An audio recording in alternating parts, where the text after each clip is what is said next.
What's going on, people? I'm Guns for Hire and welcome to Game Flash. It's getting close to the release of this year's Call of Duty, and Call of Duty Ghosts is looking to be quite interesting. I've got to say, with the recent announcement of the dedicated servers, or the hybrid servers, which is, you know, the listening, which is peer-to-peer, I believe it's peer-to-peer, and then dedicated. Who knows how they're going to configure them, but it looks like they're trying to move forward in terms of the future of Call of Duty. In terms of the PC version of the game, remember, Call of Duty Ghosts, I believe, is supposed to be on current and next-gen consoles. I don't know why I was saying current next-gen consoles, as well as PC. Now, we've got some stats for the minimum requirements for the PC version of Call of Duty Ghosts, which, to be quite honest with you, seems rather high. I don't know how accurate these are, but these are minimum requirements based on NVIDIA. This is what they're saying are the minimum requirements to run Call of Duty Ghosts on your PC. Now, I may forget a couple of the stats, so I've got my handy-dandy phone here with some notes just in case.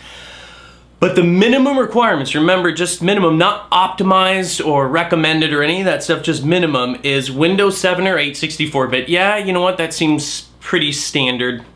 The CPU, they recommend an Intel 2.44 gigahertz dual core, and then if it's AMD, I believe it is 2.66 gigahertz, which isn't super crazy. It's a little bit on the high end, but then here comes the crazier things. It's the GPU, the video requirements, and the RAM. 6 gigabytes of RAM, which seems rather high to me. 50 gigabytes of storage space, so you're talking about a Blu-ray disc. It looks like they're using that, which makes me question, is this actually minimum requirements? How can that actually be minimum requirements when this game is available on current gen systems? Yes, the PS3 has the dual layer Blu-ray player, which is, you know, 50 gigs, and the Xbox One and the PS4 also have 50 gigs, but the Xbox 360 is limited to 9 gigabytes. I believe it's, or 7 usable, but 9 gigabyte dual layer DVD. So I'm wondering if that's, you know, I'm sure you could dumb it down. Maybe the initial install is 50 gigabytes, but certainly not at these levels. But these, remember, they're stating these as the minimum requirements. It just, something's not sitting right with these stats.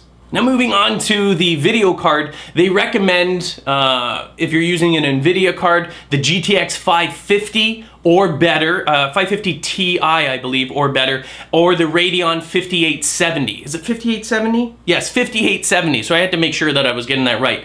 They recommend, this is again where it's like blowing my mind, recommended is the and this is again from NVIDIA, so they're just making recommendations in terms of NVIDIA stuff. They're not going to recommend, obviously, something like, oh, optimize it with this new Radeon card. It's amazing. Wait, that's our competition. They recommend the GTX 780. The GTX 780 is like just came out. I put that on my system here, and I'm running the, what is it, the 3960X in terms of CPU. I got like 16 gigs of Viper Extreme or whatever, Patriot Viper Extreme RAM. You know, I've got the GTX 780.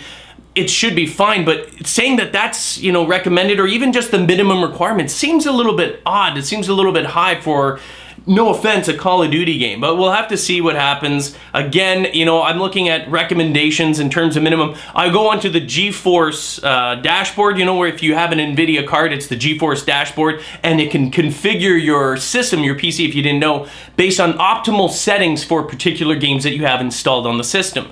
So with mine, and like I said, I've got a top-of-the-line processor. My processor alone is worth $1,000. So I've got one of those. I just got the GTX 780 installed, which is, again, a top-of-the-line, you know, underneath the Titan in terms of GPUs, and it's saying that I do not meet the minimum requirements for Battlefield 4. I know it's obviously in beta, and they've got to extrapolate all the numbers, but as soon as I see that, I'm like, how reliable is it? So definitely with these stats here, how reliable are those without even having information in there? They just seem a little bit, you know, off the rocker there. Anyway, well, that's it. Those are the stats, the minimum requirements for Call of Duty Ghosts. Man, this game's going to be amazing. It's everything we've ever wanted and more.